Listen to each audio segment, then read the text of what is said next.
Okay students, तो हम लोग पढ़ रहे थे रिएक्शन मैकेनिज्म, और रिएक्शन मैकेनिज्म में हम लोगों ने SN1, SN2 और comparison of SN1 and SN2 इन सब चीजों के बारे में मेनली अभी तक बात कर लिया है। ठीक है, नेक्स्ट हम लोग आज की क्लास में पढ़ने जा रहे हैं कुछ SN रिएक्शन के ही और डिफरेंट वेरिएशंस होते हैं।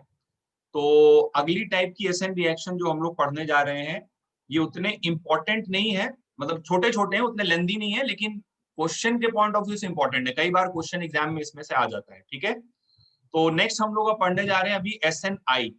सो SNI का मतलब होता है SN रिएक्शन, ये तो आप जानते ही हो, and I stands for intramolecular. ठीक है, I मतलब यहाँ पे हो गया इंट्रामोलिक्यूलर।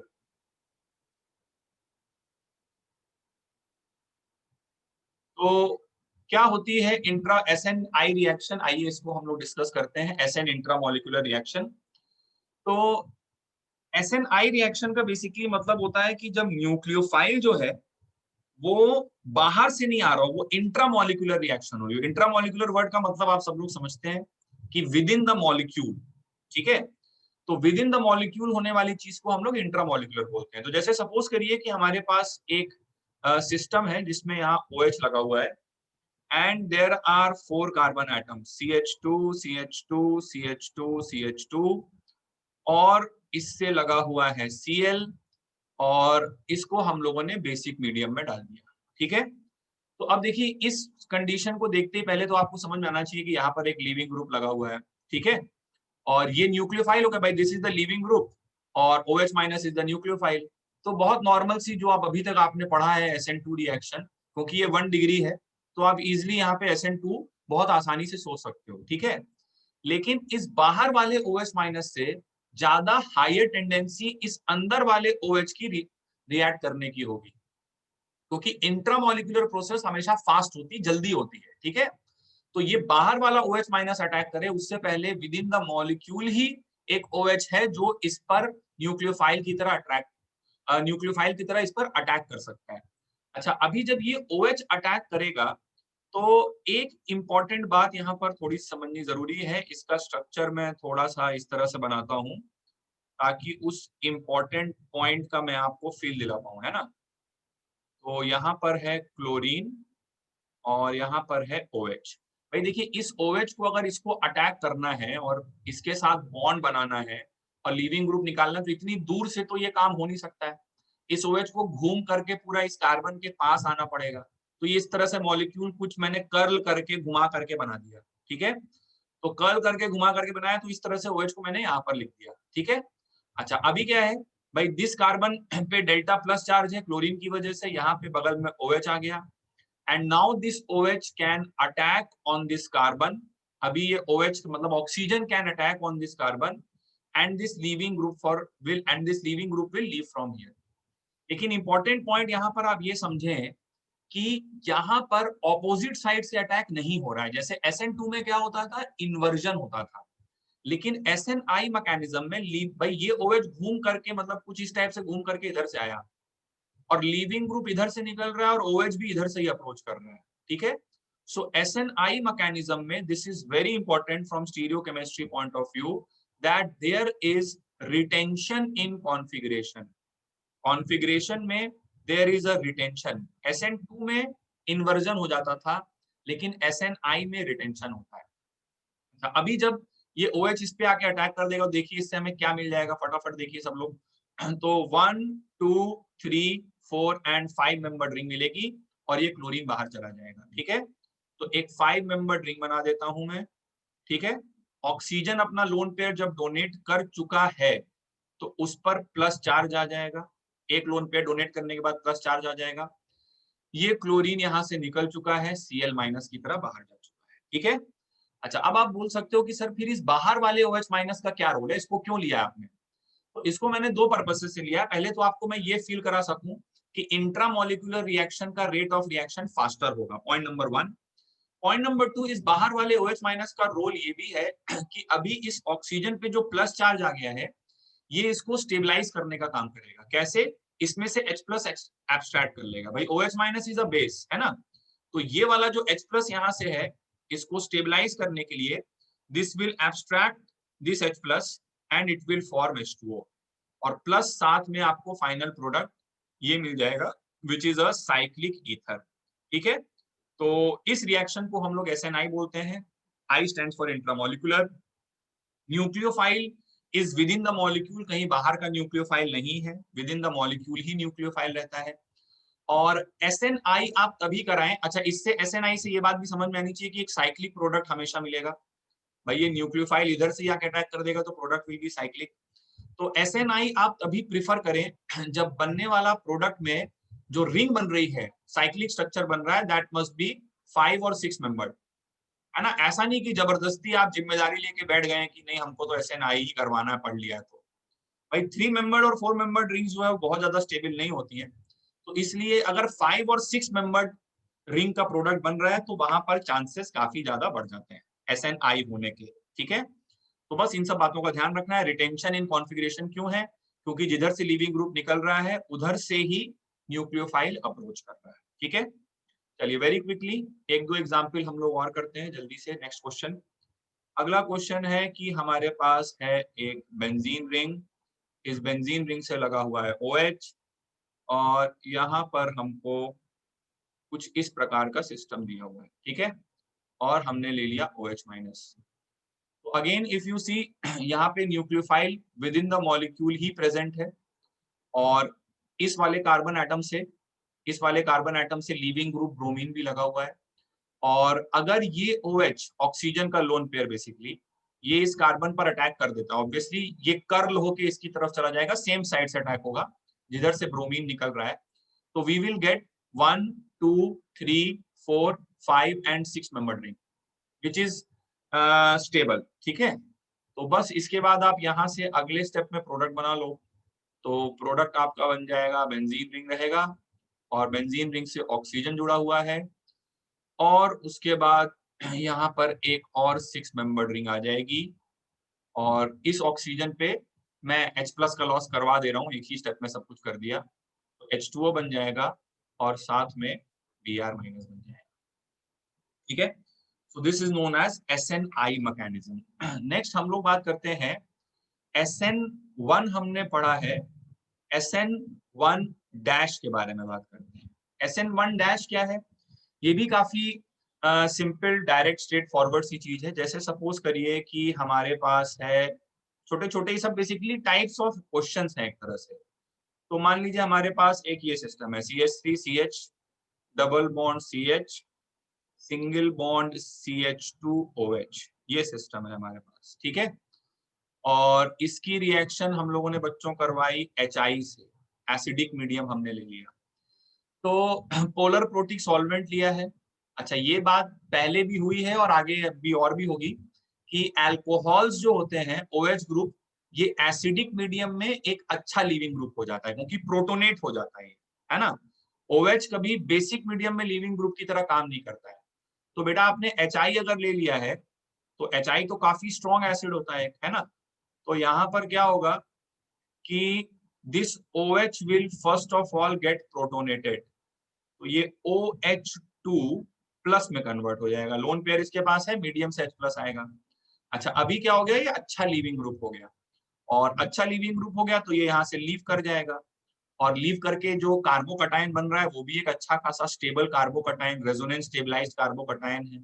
रेजोनेंस स्टेबलाइज्ड कार्बोकटायन है, पोलर प्रोटिक सॉल्वेंट है, तो SN1 रिएक्शन हो सकती है। ठीक है, तो यहाँ पर हम लोग बना देंगे CH3CH double bond CH single bond CH2 plus. ठीक है, this is the carbocation which we will generate. और बस अब इसके बाद अगले स्टेप में हमको क्या करना है, यहाँ पर I माइनस लगा देना है। ठीक है, तो नॉर्मली SN1 होता तो आप इतना ही काम करते, इस कार्बोकटायन से जो I माइनस न्यूक्लियोफाइल है वो आप अटैच कर देते हैं। लेकिन यहाँ पे आप गौर से देखिए तो इस कार्बोकटायन में बेटा रेजोनेंस भी पॉसिबल है। ठीक है, तो इसका एक रेजोनेंस स्ट्रक्चर भी बना सकते हो आप। I sigma vacant P case 1 of resonance है, तो इसका आप एक रेजोनेंस स्ट्रक्चर बनाओगे तो ये वाला जो मिडिल वाला कार्बन है इस पर भी कुछ प्लस चार्ज आ सकता है। These are the two resonance structure जिनको हम एक एरो से सेपरेट कर देते हैं। तो रियल में जो हाइब्रिड होगा उसमें इस कार्बन पे भी प्लस चार्ज होगा और इस कार्बन पे भी प्लस चार्ज होगा। ठीक है, तो अभी क्या है कि यहाँ पर दो प्रोडक्ट्स पॉसिबल हैं, एक प्रोडक्ट वो जिसमें यहाँ पर I माइनस हो और दूसरा प्रोडक्ट वो जिसमें यहाँ पर I माइनस हो। मैं इन दोनों स्ट्रक्चर्स को इसलिए कंसीडर कर रहा हूँ क्योंकि इनकी दोनों की स्टेबिलिटी में बहुत ज्यादा डिफरेंस नहीं है, ठीक है। अभी ये लास्ट वाली लाइन मैंने क्या बोली, इसका मीनिंग मैं थोड़ी देर में और क्लियर करता हूँ। तो इस क्वेश्चन के लिए अगर हम लोग प्रोडक्ट्स की बात करें तो it will be CH3 CH double bond CH single bond CH2I, एक प्रोडक्ट तो ये बन गया जो नॉर्मल कार्बोकैटायन से बना, तो इसको हम लोग बोल देते हैं SN1 वाला product.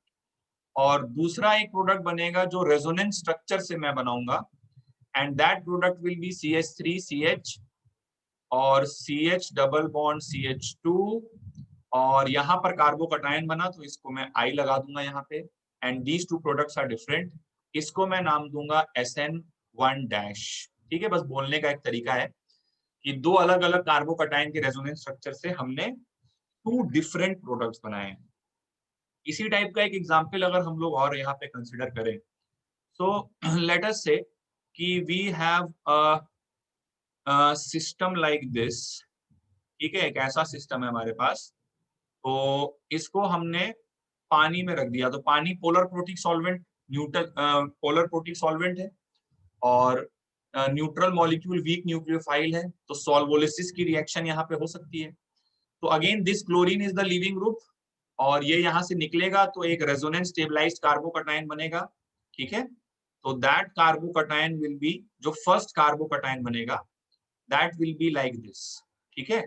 But again in this carbocation resonance is possible, तो हम लोग स्टूडेंट्स क्या करेंगे, इसका रेजोनेंस स्ट्रक्चर बना लेंगे। तो रेजोनेंस स्ट्रक्चर आपको बनाना आता ही है, पाई सिग्मा वेकेंट पी, तो इस पाई को इधर ले जाइए और यहाँ पर हम लोग मिथाइल ग्रुप लगा दिए और इस पाई को इधर शिफ्ट करा दिए और यहाँ पर एक प्लस चार्ज लगा दिया। These are the two resonance structure, दोनों ऑलमोस्ट एक जैसे हैं, बहुत ज्यादा डिफरेंस स्टेबिलिटी का नहीं है, ठीक है। तो बस अभी इससे आई, अच्छा वो क्या है, न्यूक्लियोफाइल क्या है, वाटर है, तो वाटर का मॉलिक्यूल अटैक करेगा यहाँ पे और फिर H प्लस लूज कर देगा, ठीक है। ये पहले भी कई बार बात हो चुकी है। तो यहाँ से हम लोग प्रोडक्ट बना देंगे, यहाँ पर आ जाएगा पाई बॉन्ड और OH, this will be called as SN1 product, और दूसरा एक प्रोडक्ट और बन जाएगा जिसमें हम लोग यहाँ पर OH लगा देंगे, and this will be called as SN1 dash, ठीक है। तो बस इस टाइप से ध्यान रखना है। अच्छा हाँ, एक बात और ये ध्यान रखनी है कि जैसे इस टाइप का काम आप बेंजाइल कार्बोकैटायन में नहीं करा दें। जैसे यहाँ पर जो मैं दो रेजोनेंस स्ट्रक्चर बना रहा हूँ उनमें बस थोड़ा मोड़ा हाइपर कॉन्जुगेशन का ही अंतर है, अल्फा H का ही अंतर है, बहुत ज्यादा अंतर नहीं है जो दो रेजोनेंस स्ट्रक्चर्स बना रहे हैं उनमें, ठीक है। तो जैसे कभी कभी कुछ बच्चे सोच लेते हैं इस तरह से कि सर मान लीजिए मेरे पास बेंजाइल कार्बोकैटायन है, ठीक है, तो सर बेंजाइल कार्बोकैटायन में भी तो रेजोनेंस होता है। हाँ होता है, बिल्कुल होता है। तो सर इसका एक रेजोनेंस स्ट्रक्चर मैं पाई सिग्मा वेकेंट पी, इस पाई को इधर खिसका दूं तो डबल बॉन्ड CH2 और यहाँ पे प्लस आ गया। अब सर ये ऑर्थो से फिर पैरा पे ले जाऊं, पैरा से फिर ऑर्थो पे ले जाऊं, तो सर न्यूक्लियोफाइल जो भी एक बार यहाँ पे लगाऊं फिर यहाँ पे लगाऊं, अब ये काम गलत है। क्योंकि बेंजाइल का जब तुम रेजोनेंस स्ट्रक्चर ये वाला बना रहे हो तो इसमें बेंजीन रिंग की एरोमेटिसिटी लॉस हुई है, तो इसलिए क्या होता है बेंजाइल में this is a very major contributor, है ना, ये मेन रेजोनेंस स्ट्रक्चर यही है। इन सब का हाइब्रिड में कंट्रीब्यूशन बहुत ही कम होता है, तो अगर हाइब्रिड में कंट्रीब्यूशन बहुत कम है तो यहाँ पे प्लस चार्ज कम आता है, इसलिए बेंजाइल में इस तरह का काम आपको नहीं करना है। जहां पे जो दो रेजोनेंस स्ट्रक्चर्स आप बना रहे हैं वो ऑलमोस्ट अगर एक ही जैसे हैं तो फिर आप वहां पे इस तरह काम करिए, अदरवाइज रिंग की आपने रेजोनेंस तो करा दिया लेकिन रिंग की एरोमेटिसिटी लॉस हो गई, so this is a very unstable structure, so again this will not be considered for forming the product. Okay students, तो नेक्स्ट आइए हम लोग अब डिस्कस करते हैं about another variation of SN reaction, and that is known as SN-NGP, ठीक है, SN-NGP। NGP का मतलब यहाँ पे होता है neighbouring group participation, neighbouring group participation, and इसको कुछ बुक्स में एंकीमेरिक असिस्टेंस भी बोला जाता है। This is also known as anchimeric assistance. अच्छा, as far as this topic is concern, मतलब ये खैर है तो अपने आप में एक बहुत ही डिटेल टॉपिक है ना। जो थोड़ी अच्छी बुक्स होती हैं उन पे पूरा पूरा एक एक चैप्टर अलग से रहता है एसएनएनजीपी पर। बट अगेन हम लोग को बहुत ज्यादा इसके बारे में नहीं पढ़ना है। ये कुछ बुक्स हैं जो बच्चे जेई एडवांस लेवल के लिए सॉल्व करते हैं, तो उनमें एक दो क्वेश्चन आपको इसके मिल जाएंगे, ठीक है। तो बस थोड़ा सा हम लोग इसके लिए पढ़ लें। This is not relevant for NEET at all, NEET के लिए बिल्कुल पढ़ने की जरूरत नहीं है, और जेई मेंस के लिए भी इसकी जरूरत नहीं है। This is something only for JEE advanced, ठीक है। तो ओनली फॉर जेई एडवांस, तो बहुत ज्यादा डिटेल में इसमें हम लोग जाएंगे नहीं, जरूरत नहीं पड़ेगी। एक बार आईटी में बहुत पहले क्वेश्चन आया हुआ है और बस इसीलिए तब से फैशन चला आ रहा है इसको पढ़ाने का और पढ़ने का। तो आइए, क्या होता है एंकीमेरिक असिस्टेंस, इसके बारे में बात करते हैं। तो जैसे आप सपोज करो बेटा कि हमारे पास मान लो कि we have a 6 membered ring, ठीक है। एक 6 मेंबर्ड रिंग है हमारे पास, और इस 6 मेंबर्ड रिंग से यहाँ पर H लगा हुआ है, यहाँ पर Cl लगा है, ठीक है। और यहाँ पर कुछ सपोज करो आप लगा हुआ है H, और यहाँ पर लगा हुआ है सल्फर, और यहाँ लगा है पीएच। एक ऐसा सिस्टम है मान लो, ठीक है।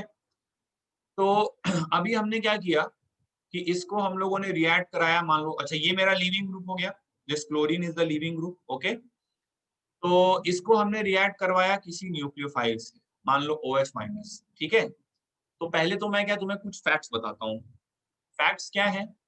फैक्ट्स हैं कि यहाँ पर सबसे पहले तो अच्छा पहले इसको देख लो ध्यान से, दिस इज अ 2 डिग्री और स्ट्रॉन्ग न्यूक्लियोफाइल हम लोग यूज कर रहे हैं। तो नॉर्मली जो हम लोग सोचते हैं उसके हिसाब से SN2 यहाँ पर हमको लग रहा है SN2 होना चाहिए, ठीक है। अच्छा SN2 अगर है तो इन्वर्जन होना चाहिए, SN2 में देयर इज इन्वर्जन।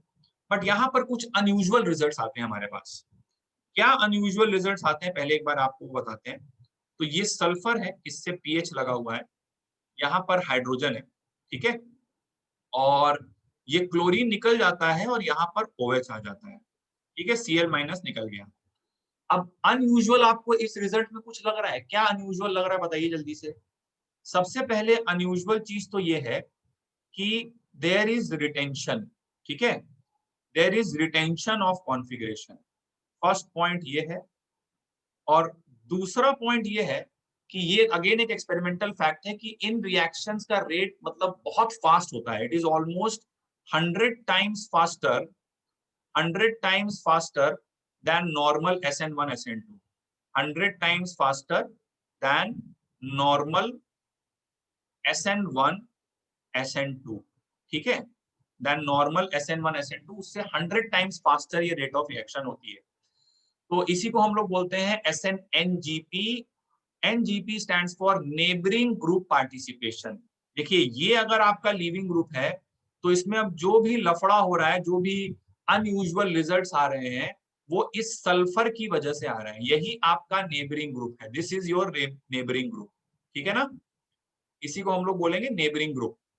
तो ये जो सल्फर के लोन पेयर है बच्चों, यही यहाँ पर कुछ रोल प्ले कर रहे हैं, जिसकी वजह से we are getting some different results. There is retention of configuration first of all, and the rate of reaction is 100 times faster than normal SN1 and SN2.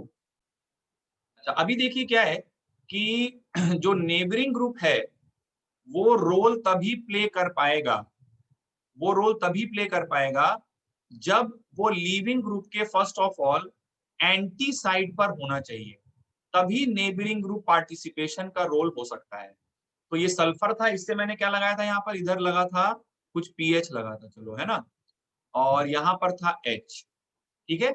तो बेटा इन द फर्स्ट स्टेप क्या होता है, और बाहर से आपने मिलाया OH minus. In the first step क्या होता है कि जस्ट एडजेसेंट साइड पर एंटी पोजीशन पर हमें दिख रहा है एक सल्फर का एटम, ठीक है। उसके पास है लोन पेयर, ठीक है। और ये लीविंग ग्रुप के एंटी है, if this is the leaving group तो उसके अपोजिट साइड, ठीक है। तो ये बाहर का कोई न्यूक्लियोफाइल आए, इससे पहले क्या होता है कि ये अंदर वाला न्यूक्लियोफाइल ही इसके साथ रिएक्शन करके क्लोरीन को यहां से निकाल देता है। तो ये जो सल्फर का अटैक हुआ एडजेसेंट पोजीशन से, एडजेसेंट पोजीशन पर है और एंटी है, ये दोनों बातें ध्यान रखना, ठीक है, तभी नेबरिंग ग्रुप पार्टिसिपेशन लगता है। तो एडजेसेंट है और एंटी है, सल्फर के पास लोन पेयर है, न्यूक्लियोफिलिक टेंडेंसी है, यहाँ लीविंग ग्रुप है। तो इसने क्या किया कि बाहर वाले न्यूक्लियोफाइल का इंतजार नहीं किया, इसने खुद ही बैक साइड अटैक करके क्लोरीन को यहां से निकाल दिया, ठीक है। तो once it removed the chlorine, तो देखो कुछ ऐसी चीज मिल जाएगी हम लोगों को, ठीक है। यहाँ पे हमारे पास आ जाएगा सल्फर, सल्फर से लगा हुआ है एक पीएच, और इसने यहाँ पर अटैक कर दिया, एक लोन पेयर अभी बचा है, प्लस चार्ज आ चुका है, और बाकी अपना ये एच वेच तो दिखाने की जरूरत नहीं, वो तो लगा ही रहता है हमेशा, ठीक है। चाहो तो बना दो भाई, यहाँ एच बना दो और यहाँ पर भी एक, और क्लोरीन यहाँ से निकल गया। अब देखो इस फर्स्ट स्टेप में एक तरह से देखो तो अटैक बैक साइड ही है, and if this attack is back side then this is inversion, ठीक है। लेकिन अभी देखो ऐसा काम करने के बाद इस सल्फर के एटम पर आ चुका है पॉजिटिव चार्ज, इस सल्फर के एटम पर पॉजिटिव चार्ज आ चुका है। अच्छा, इसके पास कोई हाइड्रोजन वगैरह तो है नहीं कि H प्लस को लूज करके पॉजिटिव चार्ज अपना स्टेबलाइज कर ले, सल्फर पे पॉजिटिव चार्ज स्टेबल नहीं है, और कोई हाइड्रोजन वगैरह होता मान लो तो H प्लस लूज कर देता, but it cannot lose H plus क्योंकि है ही नहीं, ठीक है, it cannot lose H plus, तो अभी ये स्टेबल नहीं है। तो अभी अगले स्टेप में क्या होता है, अगले स्टेप में क्या होता है कि OH माइनस सिस्टम में पड़ा हुआ है, तो OH माइनस रोल में आता है, और वो इस कार्बन पर अटैक करके इस सल्फर को फिर से वापस भेज देता है। तो फिर से देखो जिधर से लीविंग ग्रुप निकल रहा है उसके ऑपोजिट साइड से अटैक हुआ। तो बेसिकली क्या हुआ, ओवरऑल अगर देखो तो ओवरऑल अगर देखा जाए तो यहाँ पर 2 बार इन्वर्जन हुआ, और इस 2 बार इन्वर्जन की वजह से overall there is a retention, this is important, ठीक है। जैसे SNI में क्या होता है, SNI में रिटेंशन ही रहता है, लेकिन SNNGP में ओवरऑल रिटेंशन है, but that overall retention is achieved due to 2 times inversion, ठीक है। तो ये बगल का जो नेबरिंग एटम है वो अपने लोन पेयर को असिस्ट करके पहले इन्वर्जन कराता है और फिर न्यूक्लियोफाइल एक बार इन्वर्जन करवाता है, ठीक है। और इस वजह से भाई ये रिएक्शन बहुत फास्ट भी होती है क्योंकि ये इंट्रामोलिकुलर काम हो रहा है ना, तो बहुत फास्ट हो जाती है, और यहाँ पर ओवरऑल अगर देखो तो रिटेंशन हो जाता है। तो ये OH माइनस अटैक करेगा, और यहाँ से फाइनल प्रोडक्ट मैं आपको बना के दिखा देता हूँ। फाइनल प्रोडक्ट विल बी, यहाँ पर आ जाएगा S और PH H, और यहाँ पर आ जाएगा OH and H, this is NGP, ठीक है। अच्छा, कौन लोग NGP शो कर सकते हैं, तो यूजुअली जो NGP शो करने वाले एटम्स होते हैं, एटम्स जो यूजुअली एनजीपी में एग्जाम्पल में इन्वॉल्व होंगे, है ना, यूजुअली एनजीपी में इन्वॉल्व होंगे, तो दे विल बी सल्फर एक एग्जाम्पल हो गया, फिर इसके बाद होते हैं ब्रोमीन, ठीक है, इन सब के पास लोन पेयर है, देखिए ध्यान से, आयोडीन, ये सब यूजुअली एनजीपी में इन्वॉल्व रहते हैं, नेबरिंग ग्रुप पार्टिसिपेशन, ठीक है। या कभी कभी फिनाइल रिंग, बेंजीन रिंग भी हो सकता है, इसका भी एग्जाम्पल मैं लूंगा एक, ठीक है। So this is also involved in NGP sometimes. But remember, for NGP, the very important condition is कि ये जो ग्रुप है ये एंटी होना चाहिए, मतलब लीविंग ग्रुप के एंटी होना चाहिए, ठीक है। तो ठीक है, आज यहीं तक करते हैं, और नेक्स्ट क्लास में हम लोग एनजीपी के ही मैं कुछ एग्जाम्पल्स और सॉल्व एग्जाम्पल्स आपको बता दूंगा, ठीक है। तो आज यहीं तक रखते हैं।